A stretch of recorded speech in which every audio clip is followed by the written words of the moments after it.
सूर्य की किरण जैसा चमकता हुआ। कुछ प्रतीक खोजते। प्रतीक खोजना वर्णन है, व्याख्या है।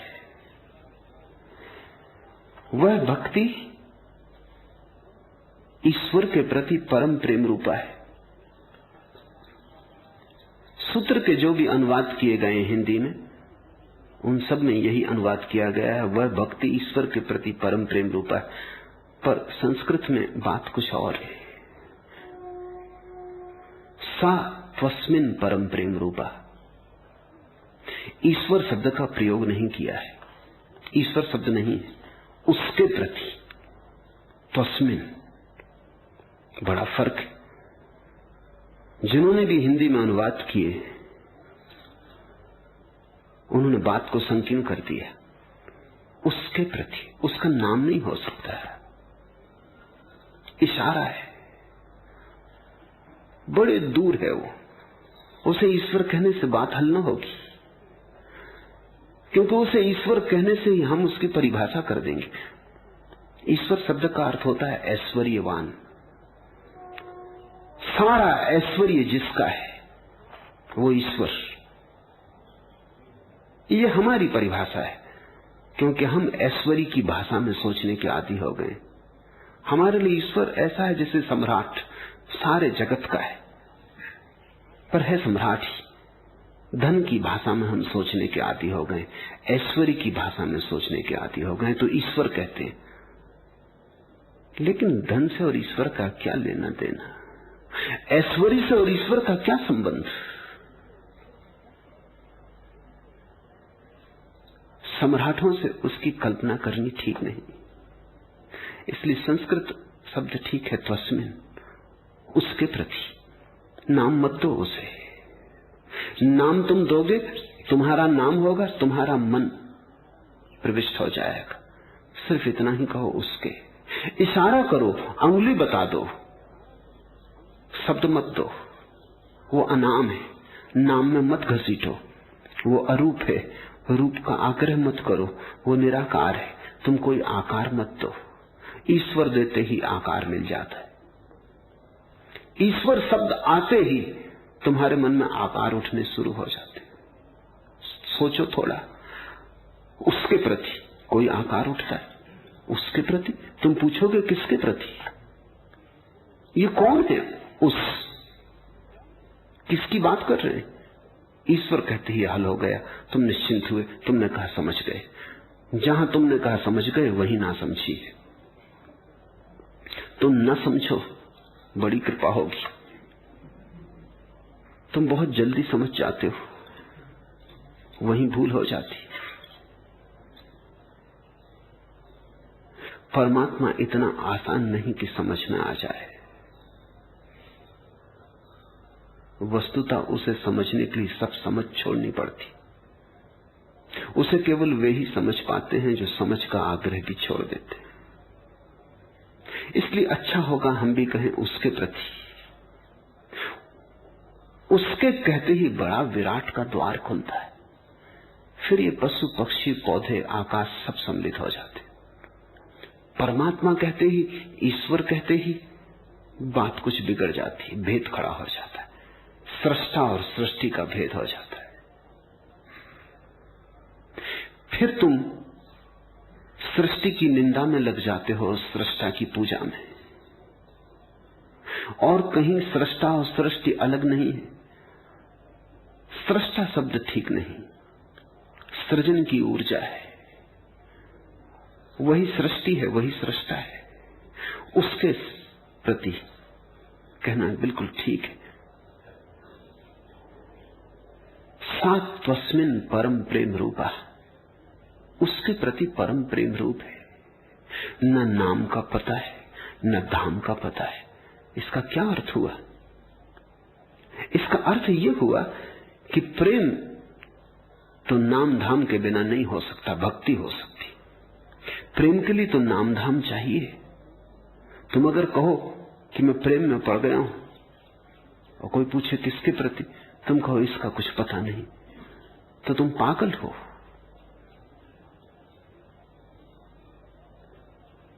प्रेम तो आकार के प्रति है, इसलिए नाम पता है।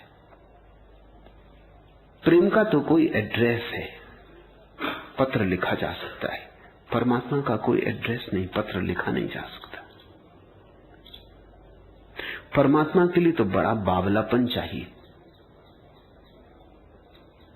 निराकार के प्रति प्रेम,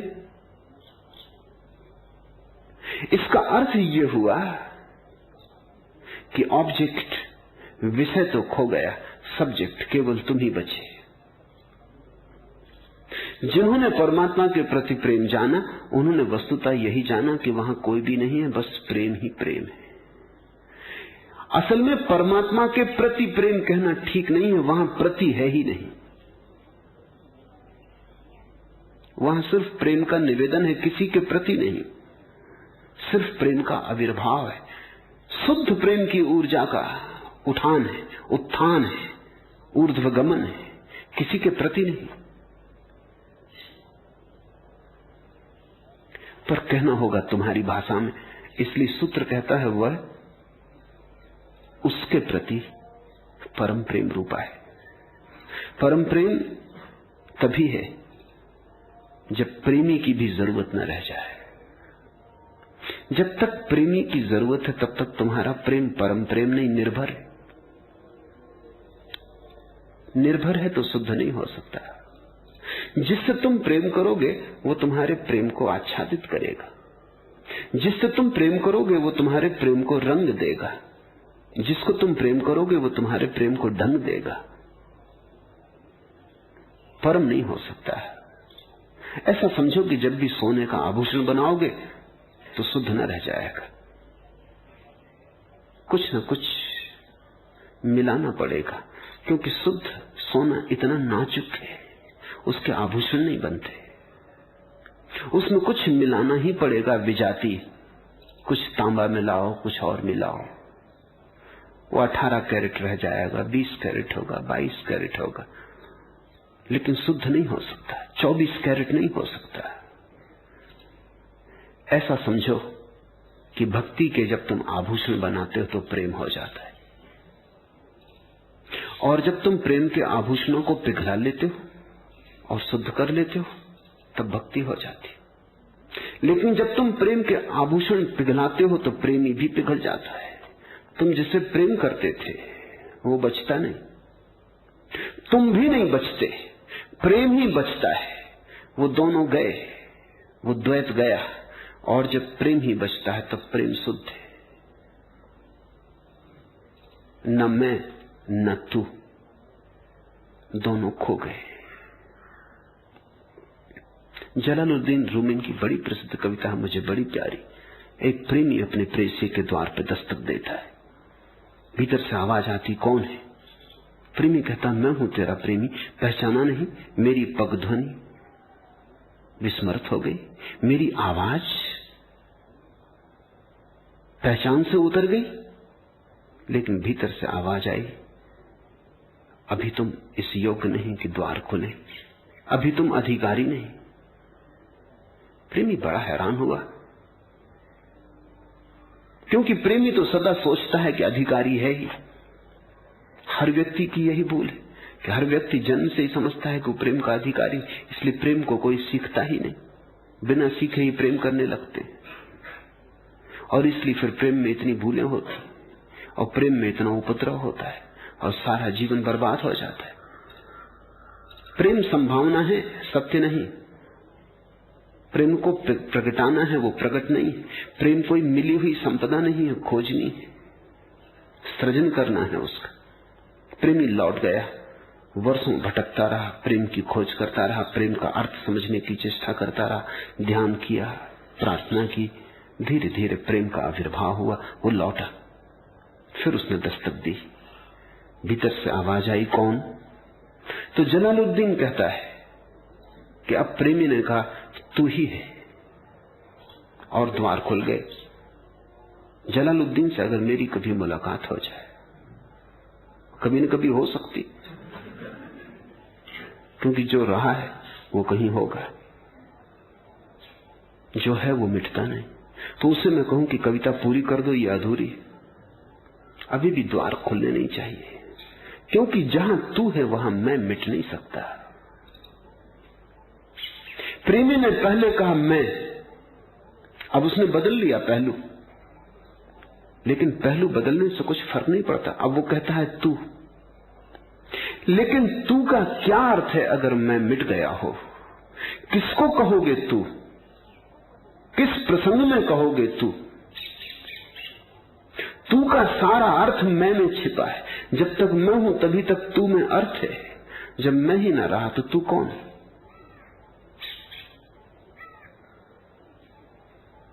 जलालुद्दीन से मैं कहूं कि इसे थोड़ा और आगे बढ़ा, एक दफा और लौटा इस प्रेमी को, जल्दी मत कर। कविता खत्म करने की इतनी जल्दी भी क्या है, और 4 लाइन जोड़ी जा सकती है, जाने दे वापस।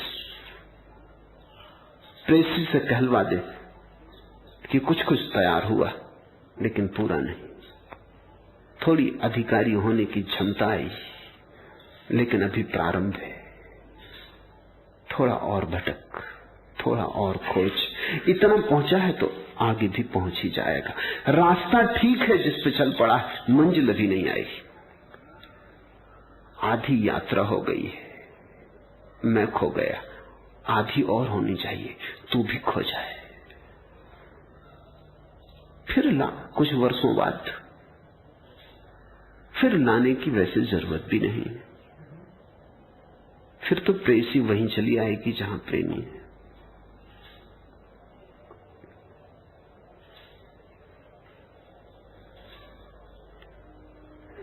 परम प्रेम तब है जब न प्रेमी रहा न प्रेसी रही, जब द्वंद्व खो गया। उसके प्रति परम प्रेम रूपा है, और तब अभी मैखान ए दीदार हर जर्रे में खुलता है। अगर इंसान अपने आप से बेगाना हो जाए, और तब कण कण में उसकी मधुशाला का दरवाजा खुल जाता है। कण कण में अभी मैखान ए दीदार हर जर्रे में खुलता है। कण कण में उसका मधु बिखर जाता है, और कण कण में उसकी मधुशाला का द्वार खुल जाता है। अगर इंसान अपने आप से बेगाना हो जाए, अगर आदमी अपने को भूल जाए, तो परमात्मा को पाने में अड़चन कहां? अपने से बेगाना हो जाए, मैं को भूल जाए, मैं को छोड़ दे, मैं को न पकड़े रखे, तो उसकी मधुशाला कण कण पर बिखर जाती। फिर सभी जगह उसकी ही मस्ती है। न तुम हो न वह, मस्ती ही मस्ती, वही परम प्रेम रूप। अमृत स्वरूपाचा, बड़े अद्भुत सूत्र हैं, छोटे बीज रूप, और अमृत स्वरूपा है। वह भक्ति परम प्रेम रूपा है और अमृत स्वरूपा है, क्योंकि जिसने परम प्रेम जाना फिर उसकी कोई मृत्यु नहीं। क्यों? क्योंकि वो तो मर ही चुका, अब मरेगा कैसे? मरना तो तभी तक शेष है जब तक तुम मिटे नहीं, मरे नहीं। मौत तो तभी तक डराएगी जब तक तुम हो। जिसने अपने को खो दिया उसकी कैसी मौत, उसने मौत पर विजय पा ली, वो अमृत स्वरूप को उपलब्ध हो गया।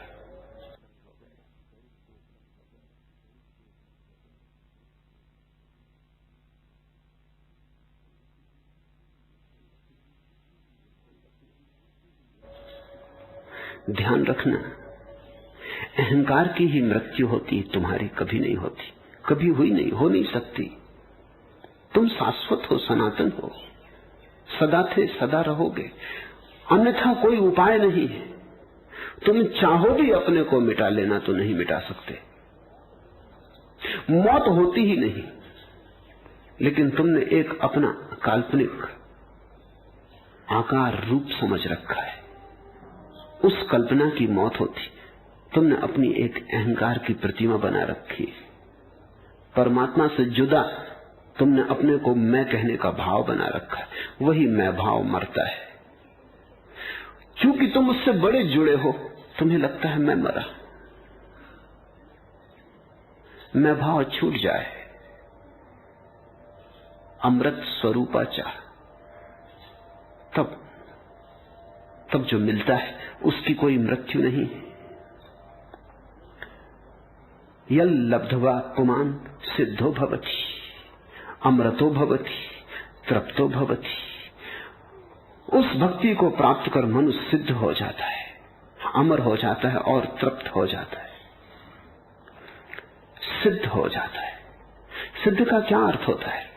सिद्ध का अर्थ होता है जो होने को थे वही हो गए, जो बीज की तरह लाए थे वो खिल गया फूल की तरह। सिद्ध का अर्थ होता है, सिद्ध का अर्थ होता है अब और साधना करने को न रही, अब और कोई साध्य न रहा, अब सभी साधनों के पार आ गए। सिद्ध का अर्थ होता है तुमने पा लिया अपने स्वभाव को, अपने स्वरूप को, पहुंच गए उस परम मंदिर में जिसकी तलाश थी, जन्मों जन्मों अनंत काल तक जिसे खोजा था, जिसके लिए भटके थे। स्वयं को खोते ही व्यक्ति सिद्ध हो जाता है। इसका अर्थ हुआ कि सारा भटकाव अहंकार का है। तुम इसलिए नहीं भटकते कि कोई तुम्हें और भटका रहा है, तुम इसलिए भटकते हो कि तुम हो। जब तक तुम हो भटकोगे, तुम मिटे की पहुंचे, मिटने में ही पहुंच जाना है, होने में ही भटकना है। अमर हो जाता है, तृप्त हो जाता है। जिस भक्ति के प्राप्त होने पर मनुष्य न किसी वस्तु की इच्छा करता है, न द्वेष करता है, न आसक्त होता है, और न उसे विषय भोगों में उत्साह होता है। इब्तदा वो थी कि जीने के लिए मरता था मैं, इंतहा यह है कि मरने की भी हसरत न रही। ऐसे भी दिन थे जब जीने के लिए ऐसी आतुरता थी कि मरने को भी तैयार हो जाता था। और आखिरी वक्त इंतहा यह है, और आखिरी बात यह है, पहुंच जाने की बात यह है कि मरने की भी हसरत न रही। जीने की तो बात छोड़ो, मरने की भी आकांक्षा नहीं उठती। तुमने कभी ख्याल किया, तुम्हें मरने की आकांक्षा तभी उठती है जब तुम्हारी जीवन की आकांक्षा पूरी नहीं होती। जहां जहां अड़चन आती जीवन की आकांक्षा में, वहीं तुम कहते हो मर जाना बेहतर। मरना तुम चाहते नहीं, जीना तुम चाहते हो अपनी शर्तों पर। शर्त कभी पूरी नहीं होती तो मरने की तैयारी करने लगते हो। रूसी कहानी है कि एक लकड़हारा लौट रहा है गट्ठर लेकर सिर पर, जिंदगी भर लकड़ियां ढोता रहा है, थक गया है। सभी थक जाते और सभी लकड़ियां ढो रहे हैं। काटो जंगल से, बेचो बाजार में, फिर दूसरे दिन काटो जंगल से, फिर बेचो बाजार में। थक गया है, हड्डी हड्डी जरा जीर्ण हो गई है।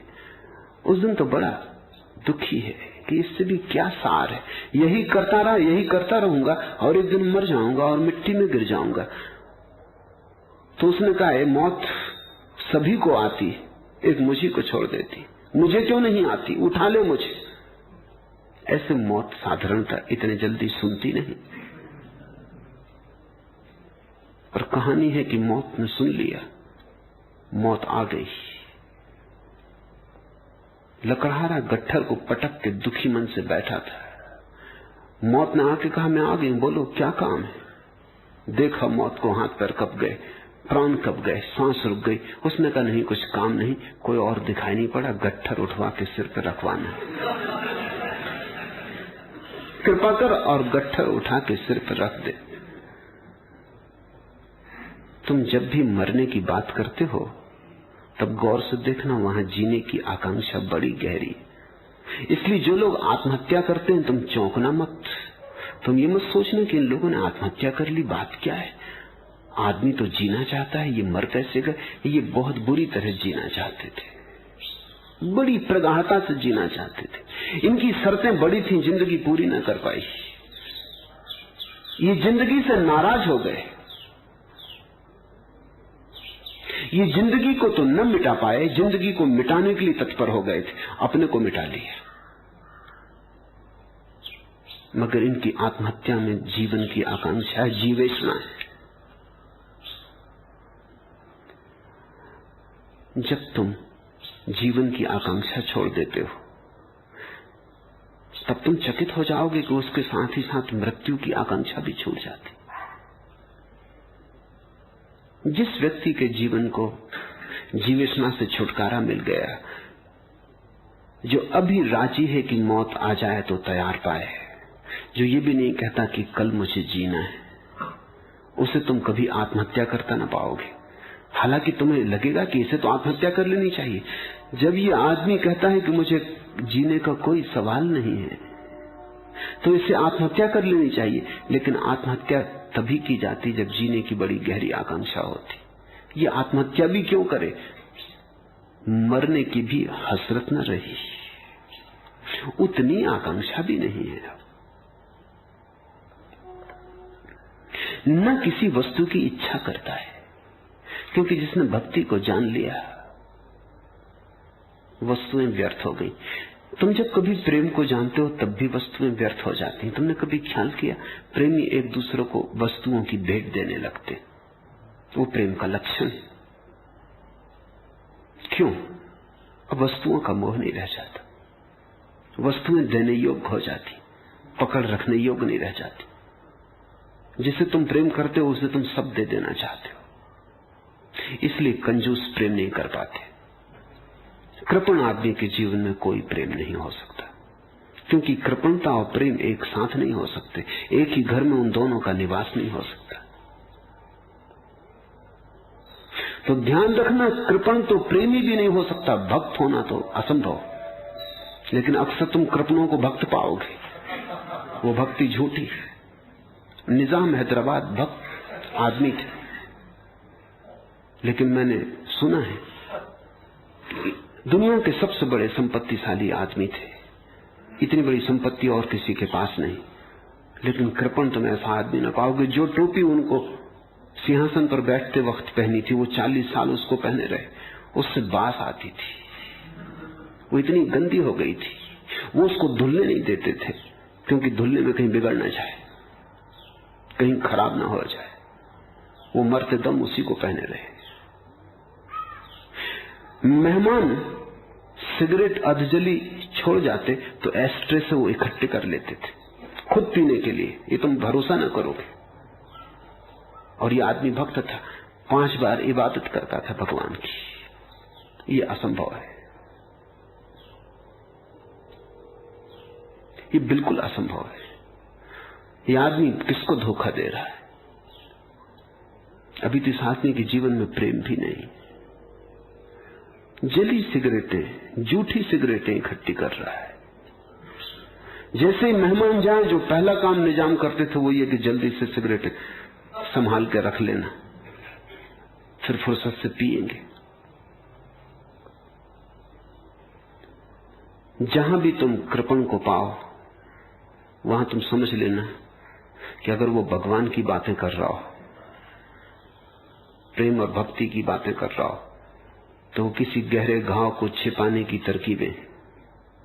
कृपण कभी भक्त नहीं हो सकता, कृपण प्रेमी ही नहीं हो पाता। वो पहली ही सीढ़ी नहीं चढ़ता, दूसरी पर तो पहुंचेगा कैसे? जब तुम प्रेम करते हो तत्क्षण तुम्हारी पकड़ वस्तुओं से उठ जाती। तुम भेंट कर सकते हो, दान दे सकते हो, और देख के तुम प्रसन्न होते हो, उदास नहीं। और जो तुमसे ले लेता है तुम उसके अनुग्रहित होते हो कि उसने हल्का किया। तुम ऐसा नहीं सोचते कि वो तुम्हारा अनुग्रहित होए, क्योंकि अगर उतना भी रह गया तो सौदा हुआ, फिर तुम कृपण हो। हिंदुस्तान में रिवाज है, ब्राह्मण घर आए तो पहले उसे भेंट दो, दान दो, फिर दक्षिणा भी दो। दक्षिणा का मतलब होता है धन्यवाद कि तुमने भेंट स्वीकार की। दक्षिणा बड़ा अद्भुत शब्द है।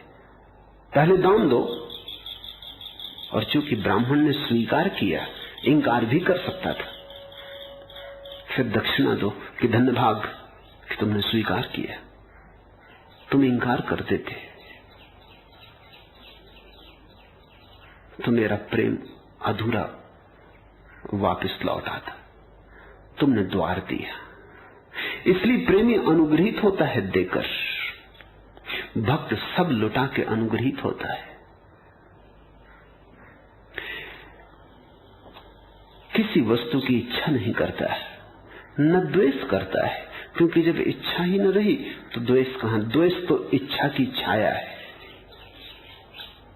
जब तक तुम इच्छा करते हो तब तक द्वेष भी करोगे, क्योंकि जो वस्तु तुम चाहते हो अगर किसी और के कब्जे में है तो तुम क्या करोगे? तुम द्वेष करोगे, तुम ईर्ष्या करोगे, तुम जलोगे। न आसक्त होता है, क्योंकि जब इच्छा ही न रही। समझ लो इसको ठीक से, जिसके जीवन में वस्तुओं की इच्छा है उसका अर्थ है कि उसने प्रेम को नहीं जाना। पहली बात, वो चूक गया। वस्तुएं तो पड़ी रह जाएंगी, प्रेम साथ जाता है, थोड़ा जाता। भक्ति होती तो पूरा जाता, उतना जाता जितना प्रेम था, जितना खाली सोना था साथ चला जाता, शेष विजाती ही पड़ा रह जाता।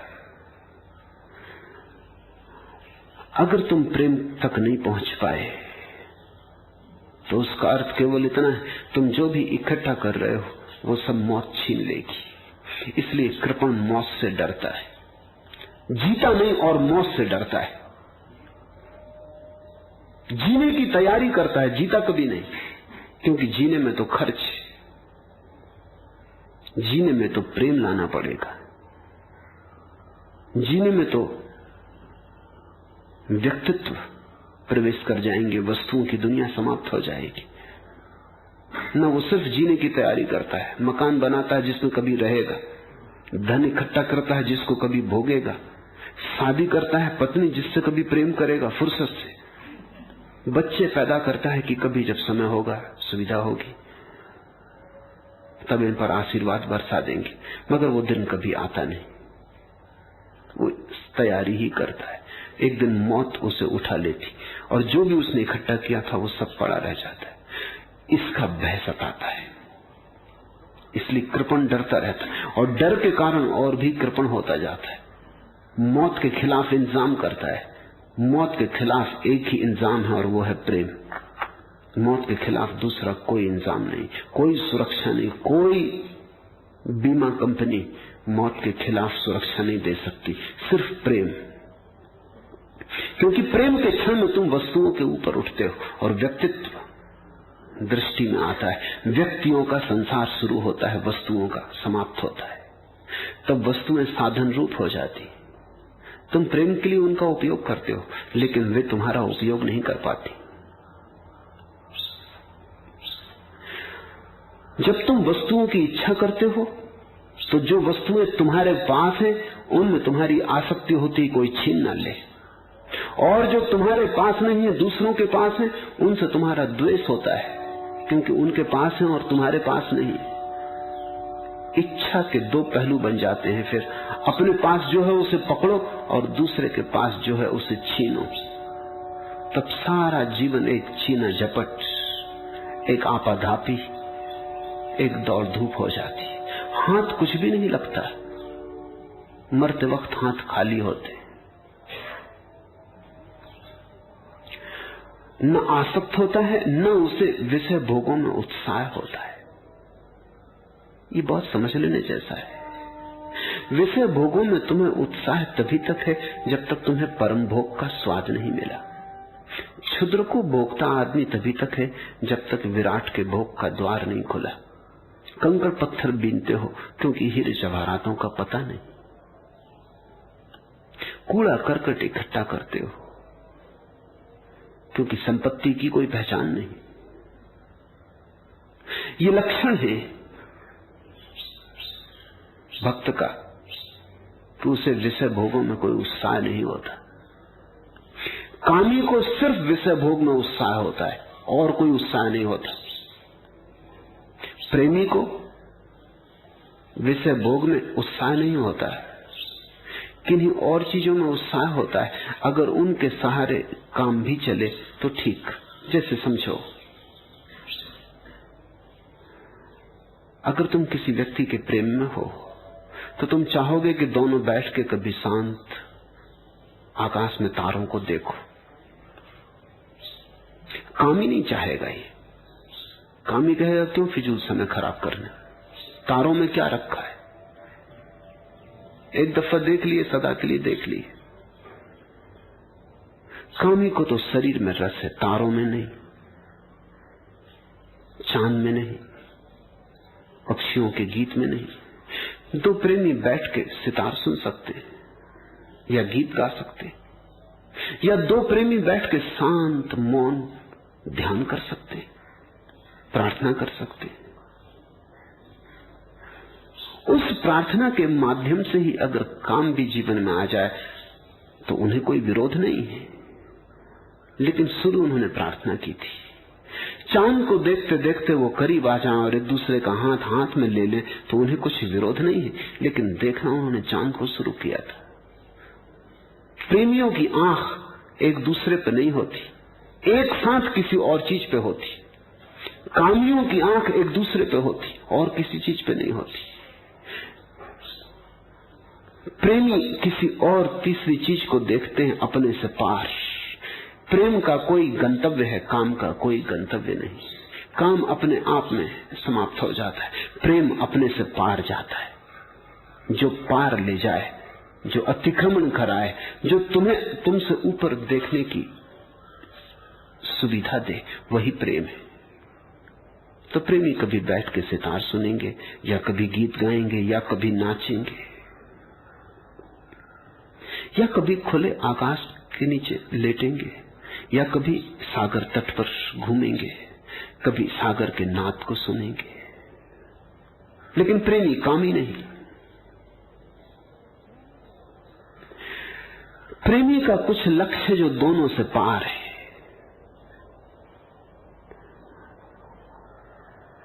लेकिन बार बार उस लक्ष्य से वो अपने पर लौट आएंगे। भक्त कभी नहीं लौटता, गया सो गया। वो जब चांद की तरफ गया तो गया गया गया, फिर नहीं लौटता। भक्त पीछे लौटना नहीं जानता। कामी तो कहीं जाता ही नहीं, प्रेमी जाता है, लौट लौट आता है। भक्त गया सो गया।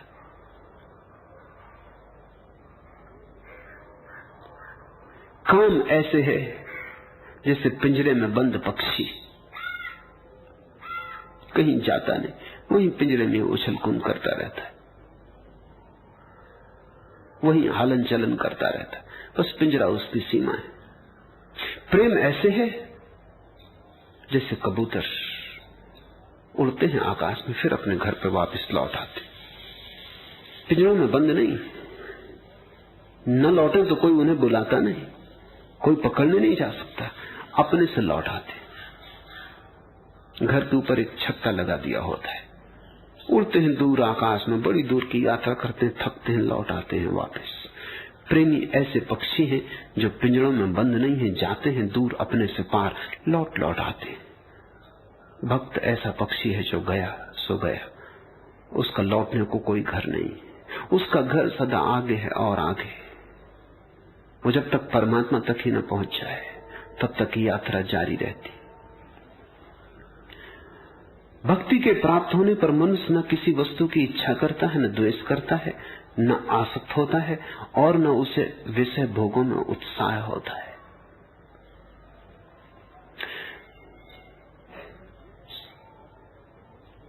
यत् ज्ञात्वा मत्तो भवति स्तब्धो भवति आत्मा रामो भवति।